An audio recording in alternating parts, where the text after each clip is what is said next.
قال اللہ تعالی فی الکلام المجید والفرقان الحمید اعوذ باللہ من الشیطان الرجیم یا ایہا الناس اتقوا ربکم الذی خلقکم من نفس واحدہ وخلق منها زوجها وبث منہما رجالا کثیرا ونساء واتقوا اللہ الذی تساءلون بہ والارحام ان اللہ کان علیکم رقیبا۔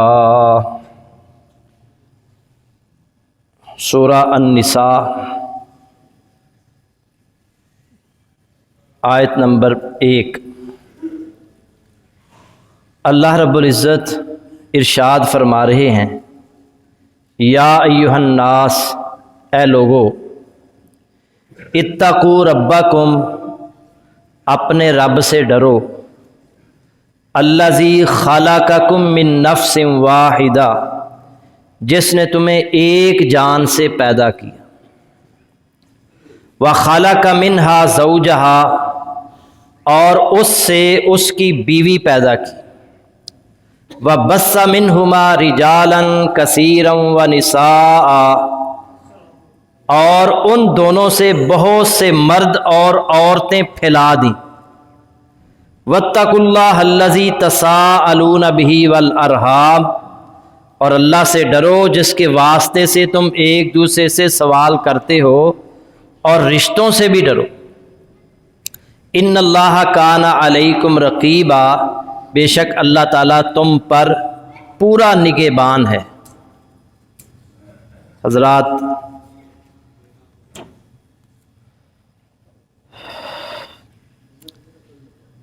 والدین اپنے بیٹوں اور بیٹیوں کے رشتوں کے لیے بہت پریشان ہیں،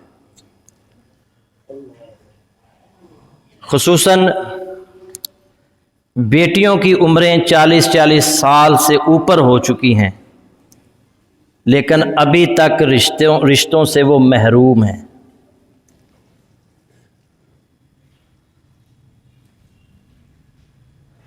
آج میں آپ کے سامنے یہ رکھوں گا کہ اسلام اس معاملے میں ہماری کیا رہنمائی کرتا ہے۔ اپنے بیٹے اور بیٹی کا رشتہ کرتے وقت کس بات کو ترجیح دینا ہے۔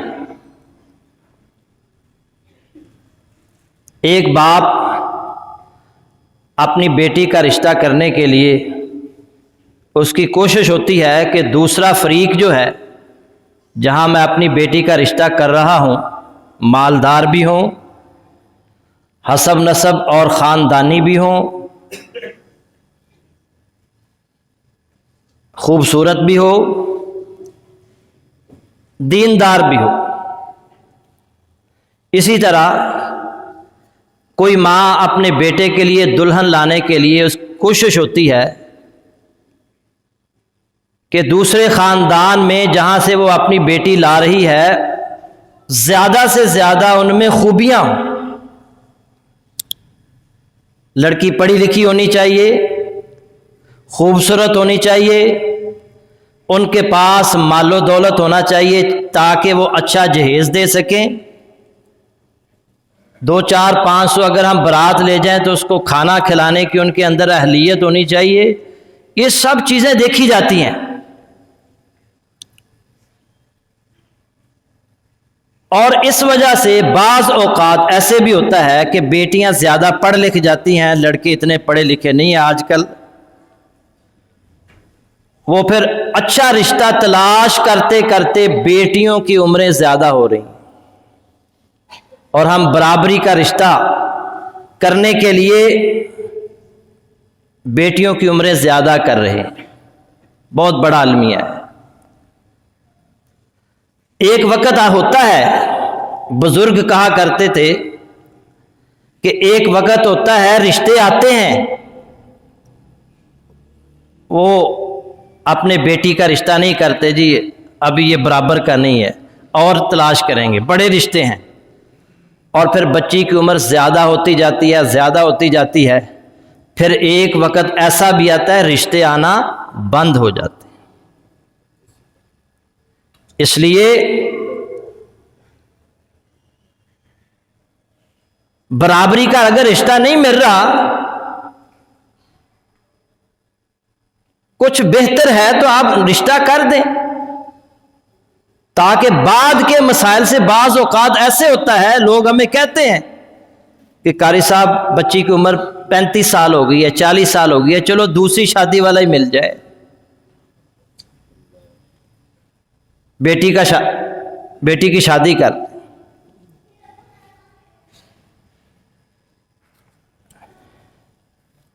ہم بعض اوقات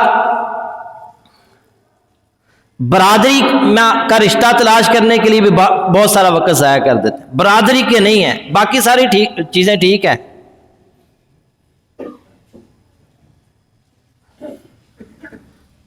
لڑکی بھی خوبصورت ہے جی، مالدار بھی ہیں، پڑھی لکھی بھی ہے، لیکن برادری نہیں ہے، اسی تے اپنی برادری سے رشتہ کرنا ہے۔ اور اس وجہ سے بعض لوگ یہ بھی کہتے ہیں جی فلاں فلاں فلاں برادری کا رشتہ نہیں ہونا چاہیے۔ کئی دفعہ لوگ کہتے ہیں جی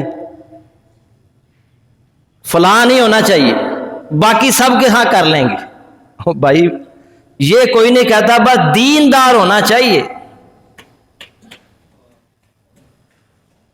باقی معاملات کی خیر ہے، کوئی یہ نہیں کہتا الا ماشاء اللہ۔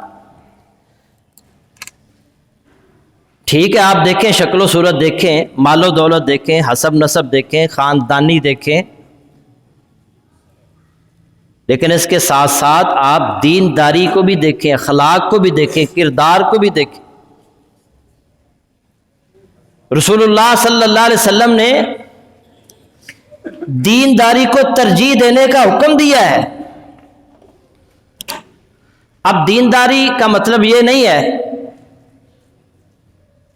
کہ وہ لڑکا جو ہے وہ کسی مدرسے کا سند یافتہ ہو یا لڑکی کسی مدرسے سے پڑھی ہوئی ہو۔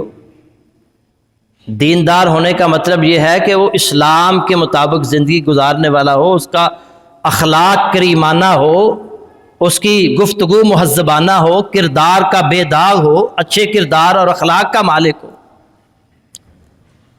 سیدنا ابو ہریرہ رضی اللہ تعالیٰ عنہ بیان کرتے ہیں کہ رسول اللہ صلی اللہ علیہ وسلم نے فرمایا تنکح المرأۃ لاربع، عورت سے 4 وجوہات کی بنا پر نکاح کیا جاتا ہے، 4 وجوہات کی بنا پر نکاح کیا جاتا ہے۔ لمالہا والی حسابہا والی جمالہا والی دینہا فاظفر بذات الدین تربت یداک، بخاری مسلم کی حدیث ہے۔ نبی صلی اللہ علیہ وسلم نے فرمایا اس کے مال و دولت کو دیکھا جاتا ہے، اس کے حسب نسب کو دیکھا جاتا ہے، حسن و جمال کو دیکھا جاتا ہے، دین و اخلاق کو دیکھا جاتا ہے۔ آپ نے فرمایا تمہارے ہاتھ خاک آلود ہوں، تم دیندار عورت سے نکاح کر کے کامیابی حاصل کرو، دیندار عورت سے نکاح کر کے کامیابی حاصل کرو۔ اگر شریک حیات، اب اس کا یہ مطلب نہیں ہے کہ لڑکا تو دیندار لڑکی تلاش کرے لیکن لڑکی کے لیے کوئی دیندار لڑکا تلاش نہ کیا جائے، دونوں کے لیے، لڑکے کے لیے دیندار لڑکی تلاش کریں اور اسی طرح لڑکی کے لیے دیندار لڑکا تلاش کریں، اچھے اخلاق کا، کردار کا مالک تلاش کریں۔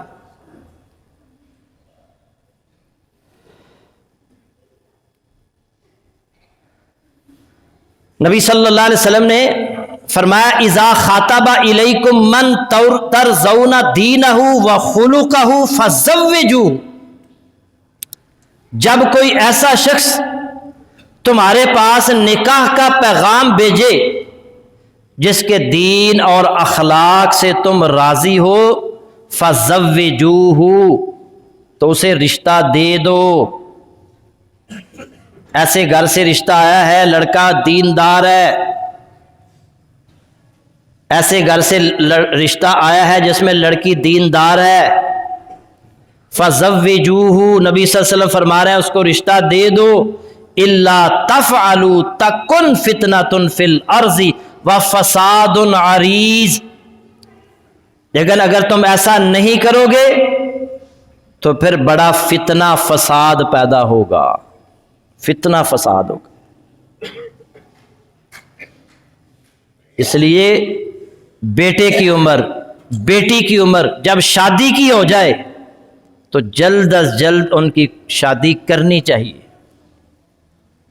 نبی صلی اللہ علیہ وسلم فرمایا 3 آدمیوں کی مدد کرنا اللہ تعالیٰ نے اپنے اوپر لازم کر لیا ہے، فرض کر لیا ہے۔ 3 آدمیوں کی مدد کرنا اللہ نے اپنے اوپر فرض کر لیا ہے، لازم کر لیا ہے۔ المجاہد فی سبیل اللہ، اللہ کی راہ میں جہاد کرنے والا۔ المقاتب الذی یرید الاداء، وہ غلام جو مکاتبت کر لیتا ہے، آزادی حاصل کرنے کے لیے مالک سے معاہدہ کر لیتا ہے کہ میں اتنی رقم تمہیں کما کر دے دوں گا تو مجھے آزاد کر دینا، اس غلام کی مدد کرنا بھی اللہ نے اپنے اوپر لازم کر لیا ہے۔ وَالنَّاكِحُ الَّذِي يُرِيدُ الْعَفَافَ، اور تیسرا وہ شخص ہے جس کی مدد کرنا اللہ نے اپنے اوپر فرض کر لیا ہے، پاک دامنی کی خاطر نکاح کرنے والا، اس کی مدد کرنا اللہ نے اپنے اوپر لازم کر لیا، فرض کر لیا ہے۔ اس لیے دین کو ترجیح دیں، رشتہ ناتا جوڑتے وقت دین کو ترجیح دیں گے، آگے اس جوڑے نے ایک خاندان کی تشکیل ہوگی، اور اگر دونوں میاں بیوی نیک ہیں تو ایسا خاندان ہوگا ان کا جو نیک خاندان ہو، ان کی زندگی پرسکون زندگی ہوگی، دنیا بھی بہتر ہوگی، آخرت بھی بہتر ہوگی۔ رسول اللہ صلی اللہ علیہ وسلم نے فرمایا 4 من السعادت، 4 چیزیں خوش بختی کی علامت ہیں، جس کے پاس یہ 4 چیزیں ہوں وہ خوش قسمت انسان ہے۔ پہلے نمبر پر آپ نے فرمایا المرأۃ الصالحۃ، نیک بیوی، جس کے پاس نیک بیوی ہے، یا عورتوں کے لیے جس کے پاس نیک خاوند ہے، وہ خوش قسمت عورت ہے، وہ خوش قسمت جو ہے نا وہ خاوند ہے جس کی نیک بیوی ہے۔ المرأۃ الصالحہ۔ نمبر 2 المسکن الواسع، وسیع گھر، بیوی بھی اللہ نے نیک دی ہے، گھر بھی وسیع دیا ہے۔ اب وسیع گھر سے مراد یہ نہیں ہے کہ 300 کنال کا گھر، اس سے مراد یہ ہے کہ آپ کی ضرورت کے مطابق اللہ نے آپ کو گھر دیا ہے، 2-4 مہمان بھی آ جائیں تو کوئی تنگی نہ ہو، وہ ہے المسکن الواسع۔ اور تیسری چیز آپ نے فرمایا والجار الصالح، بیوی بھی نیک ملی اور گھر بھی اللہ نے کھلا وسیع دیا، اور ہمسائے بھی نیک ہیں، ہمسائے بھی بڑے اچھے لوگ ہیں۔ والمرکب الحنی، اور چوتھی چیز ہے اچھی سواری۔ یہ 4 چیزیں جس کے پاس ہوں وہ خوش قسمت انسان ہے۔ نیک بیوی، کھلا گھر، اور نیک ہمسائے، اور اچھی سواری۔ اچھی سواری سے مطلب یہ ہے کہ اگر سائیکل بھی ہے نا تو بہترین ہے، کوئی بار بار تنگ نہیں کرتا، پریشان نہیں کرتا، موٹر سائیکل ہے، سائیکل ہے، کوئی بھی سواری ہے، وہ جہاں بھی اس نے جانا اس کے لیے راستے میں کوئی رکاوٹ اور تنگی پریشانی نہیں ہوتی۔ اور آپ نے فرمایا وَأَرْبَعٌ مِّنَ الشِّقَاءِ، 4 چیزیں بدبختی کی علامت ہیں، وہ بد قسمت انسان ہے جس کے پاس 4 چیزیں ہوں۔ نمبر 1 المرأۃ السوء، بری بیوی، یا دوسری طرف عورت کے لیے برا خاوند۔ والجار السوء، بیوی بھی اچھی نہیں ملی یا عورت کو خاوند بھی اچھا نہیں ملا، ہمسائے بھی بڑے غلط قسم کے لوگ ہیں، برے ہمسائے۔ والمرکب السوء، بری سواری، سواری تو ہے مگر بار بار تنگ کرتی ہے، بار بار اسے دھکیلنا پڑتا ہے، بار بار پنچر ہو جاتی ہے، بار بار خراب ہو جاتی ہے۔ بل مسکن الضیق، گھر تو ہے مگر تنگ ہے، اپنی ضروریات کے لیے بھی ناکافی ہے۔ یہ بدقسمت انسان ہے۔ ابن ماجہ اور ترغیب و ترہیب مسند احمد کے اندر یہ روایت ہے۔ تو خوش قسمت انسان اسے قرار دیا گیا ہے جس کے پاس نیک بیوی ہے۔ اسی طرح ایک اور حدیث میں صحیح مسلم میں ہے، جس کے راوی عبداللہ بن عمر رضی اللہ تعالی عنہما ہیں، نبی صلی اللہ علیہ وسلم فرماتے ہیں الدنیا متاع وخیر متاع الدنیا المرأة الصالحہ، دنیا فائدہ کی چیز ہے اور سب سے بہترین فائدہ، سب سے بہترین متاع اس دنیا کی نیک عورت ہے، نیک عورت۔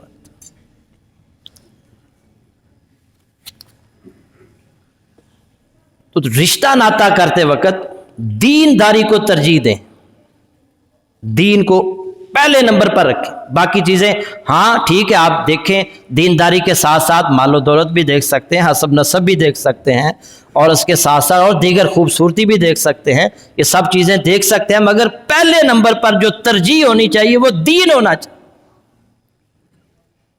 ام سلیم رضی اللہ تعالی عنہا سیدنا انس بن مالک رضی اللہ تعالی عنہ کی والدہ ہیں، بڑی جرت مند صحابیہ تھیں، بہت نیک خاتون تھی۔ انہوں نے اسلام قبول کر لیا۔ خامد جو تھا مالک بن نضر، اس نے اسلام قبول نہیں کیا، ہر روز آپس کے اندر لڑائی جھگڑا رہتا تھا۔ وہ انہیں مدینہ چھوڑ کر جو شام چلا گیا، وہاں فوت ہو گئے۔ عدت پوری ہوئی تو ان کو ابو طلحہ انصاری رضی اللہ تعالی عنہ نے نکاح کا، شادی کا پیغام بھیجا۔ ابو طلحہ انصاری اس وقت مسلمان نہیں ہوئے تھے، اور ابھی ایسا حکم بھی نازل نہیں ہوا تھا کہ کسی مشرکہ عورت سے یا مشرک مرد سے نکاح نہیں ہو سکتا، حکم نہیں آیا۔ ام سلیم رضی اللہ تعالی عنہا کو ابو طلحہ نے نکاح کا پیغام بھیجا تو ام سلیم رضی اللہ تعالیٰ عنہ کیا کہتی ہیں؟ واللہ، اللہ کی قسم، ما مثلک یا ابا طلحہ یرد، اللہ کی قسم تمہارے جیسے شخص کا پیغام نکاح رد نہیں کیا جا سکتا۔ وہ مالدار بھی تھے، خوبصورت بھی تھے، جوان بھی تھے، تمہارے جیسے شخص کا نکاح کا پیغام رد نہیں کیا جا سکتا۔ وَلَٰكِنَّكَ رَجُلٌ كَافِرٌ وَأَنَا امْرَأَةٌ مُسْلِمَةٌ، لیکن بات یہ ہے کہ تم کافر ہو اور میں مسلمان ہوں، تم کافر ہو میں مسلمان ہوں۔ اندازہ کریں، میں نے بتایا کہ ابھی حکم نازل نہیں ہوا، لیکن انہوں نے کہا کہ تم کافر ہو میں مسلمان ہوں۔ وَلَا يَحِلُّ لِي أَنْ أَتَزَوَّجَكَ، میرے لیے جائز نہیں ہے کہ میں تم سے شادی کروں۔ فَإِن تَسْلَمْ، کہتے ہیں شرط لگاتی ہیں، ہاں اگر تم مسلمان ہو جاؤ تو میں تمہارے ساتھ شادی کر لوں گی۔ فَذَاكَ مَہْرِي، اگلی بات سننے والی ہے، کہنے لگی اگر تم مسلمان ہو جاؤ تو میں تمہارے ساتھ شادی کر لوں گی اور میرا حق مہر تمہارا اسلام قبول کرنا ہوگا۔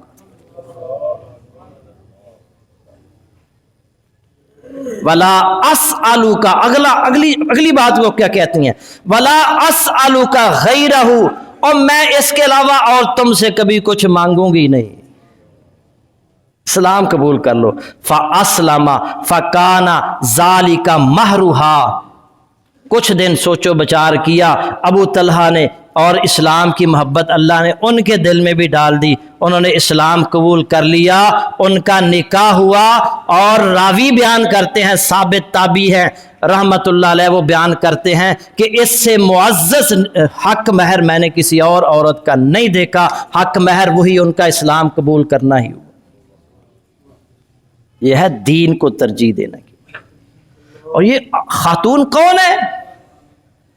یہ وہی خاتون ہے جب رسول اللہ صلی اللہ علیہ وسلم کے پاس ایک مہمان آتا ہے اور آپ اپنے گھر سے پتہ کرواتے ہیں 9 گھروں میں کھانے کو کچھ نہیں ہے سوائے پانی کو، آپ پھر اعلان کرتے ہیں یہ میرا مہمان ہے، اس کی کون مہمان نوازی کرے گا؟ یہی ابو طلحہ انصاری اس کو اپنے گھر لے جاتے ہیں، بیوی کون ہے؟ ام سلیم رضی اللہ تعالی عنہ۔